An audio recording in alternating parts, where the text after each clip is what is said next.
Domestic gas కొరత అంటూ వస్తున్న పుకార్లు నమ్మొద్దని రాష్ట్ర పౌర సరఫరాల శాఖ మంత్రి నాదెండ్ల మనోహర్ ప్రజలకు విజ్ఞప్తి చేశారు. ఏలూరు జిల్లా కలెక్టరేట్ కార్యాలయంలో ఏర్పాటు చేసిన మీడియా సమావేశంలో ఆయన మాట్లాడుతూ రాష్ట్రంలో ఎక్కడా డొమెస్టిక్ గ్యాస్ కొరత లేకుండా 100% సరఫరా చేస్తామన్నారు. రాష్ట్ర వ్యాప్తంగా రోజుకు 2.80 లక్షల గ్యాస్ బుకింగ్లు అయ్యేవని, ప్రస్తుతం గ్యాస్ కొరత ఏర్పడిందని పుకార్లు వస్తున్న నేపథ్యంలో భారీ స్థాయిలో బుకింగ్లు పెరిగాయన్నారు. ఏలూరు జిల్లాలో రోజుకు 12,000 బుకింగ్స్ అవ్వాల్సింది ప్రస్తుతానికి 50,000 బుకింగ్స్ అవుతున్నాయన్నారు. రాష్ట్ర వ్యాప్తంగా గత 6 రోజులుగా 3 లక్షల గ్యాస్ సిలిండర్లు సరఫరా చేశామన్నారు. విశాఖకు 21వ తేదీన షిప్ ద్వారా మరింత గ్యాస్ సరఫరా దిగుమతి కాబోతోందని, రాష్ట్రంలో ఎక్కడా గ్యాస్ కొరత లేకుండా చూస్తామని, ప్రజలు గ్యాస్ గురించి వస్తున్న ఊహాగానాలు నమ్మొద్దని మంత్రి నాదెండ్ల కోరారు.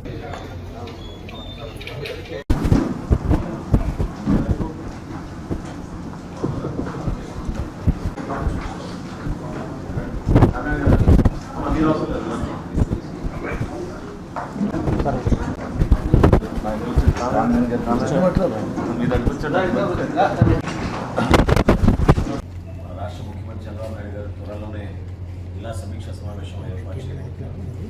అందులో స్థానిక ప్రజాప్రతినిధులుగా ప్రజలు కోరుకునే విధంగా ఎటువంటి కార్యక్రమాలు చేస్తే బాగుంటుందని గౌరవ శాసనసభ్యులందరూ కూడా వారి అభిప్రాయాలు వాళ్ళు వ్యక్తపరిచారు. జిల్లా కలెక్టర్ గారు, జిల్లా జాయింట్ కలెక్టర్ గారు ఈ అంశాలపైన స్పందించడమే కాకుండా నివేదిక రూపంలో ఎక్కువ శాతం సంతృప్తి చెందారో ఆ అంశాలపై చర్చించుకున్నాం. ఏ అంశాలపైన ప్రజల్లో పూర్తి స్థాయిలో సంతృప్తి లేదో వాటి కొన్ని అంశాలు ప్రత్యేకంగా రాష్ట్ర వ్యాప్తంగా ఉన్న పుకార్లు, రూమర్స్ మన జిల్లాలో కూడా ప్రభావితమైనాయి. ఎందుకంటే సాధారణంగా 12 నుంచి 14,000 బుకింగ్స్ అవ్వాల్సిన ఏలూరు జిల్లాలో 50,000 బుకింగ్స్ జరుగుతున్నాయి. అంటే ఈ విధమైన ఒక ఆందోళన ప్రజల్లో నిజంగానే కొరత ఉంటే ఇబ్బంది అవుతుందనే భావన ప్రతి ఒక్కరిలోనూ వస్తుంది. దయచేసి నేను ప్రజలందరినీ కూడా కోరుతున్నాను. నిన్న గౌరవ ముఖ్యమంత్రి గారి ఆధ్వర్యంలో సమీక్షా సమావేశం జరిపాం. రాష్ట్ర వ్యాప్తంగా 2,80,000 బుకింగ్స్ ప్రతిరోజు అయ్యే పరిస్థితి, డెలివరీస్ అయ్యే పరిస్థితి.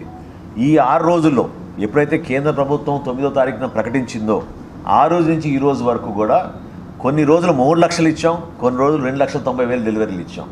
సో ఎక్కడ కూడా కొరత లేకుండా డొమెస్టిక్ ఎల్పిజి కన్జ్యూమర్స్కి వాళ్ళ గృహాలకు ఉపయోగపడే గ్యాస్ సిలిండర్లు మాత్రం ఎక్కడ కూడా కొరత లేకుండా 100% మేము సప్లై. ఓకే చెప్తాను, ఒక్క నిమిషం చెప్తాను, మీకు వివరణ ఇస్తాను.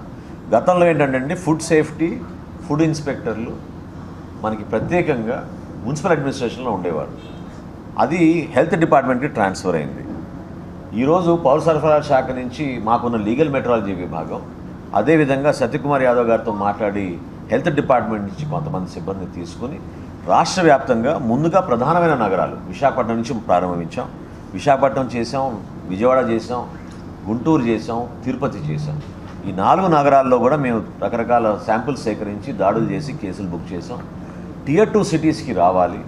సిబ్బంది కొరత అనేది వాస్తవం, ఎందుకంటే అప్పటి నుంచి రిక్రూట్మెంట్ జరగలేదు. ఎప్పుడైతే రాష్ట్ర విభజన జరిగిందో ఆ రోజు నుంచి ఇప్పటివరకు 59 ఖాళీలు, ఫుడ్ ఇన్స్పెక్టర్ ఖాళీలు ఇంకా అట్లానే కొనసాగుతూ ఉన్నాయి. వాటిని మెరుగుపరచడానికి ఒక ప్రణాళిక సిద్ధం చేసుకున్నాం. తప్పకుండా రాబోయే రోజుల్లో ఆ క్వాలిటీ ఉండేటట్టు, అన్అడల్టరేటెడ్ ఫుడ్ సరఫరా చేసేటట్టు, అటువంటి పదార్థాలు వాడకుండా చూసుకోవాల్సిన జాగ్రత్త ప్రభుత్వం పైన మేము బాధ్యత ఉంది. కాబట్టి తప్పకుండా మేము వాటిని మనం అరికడతాం.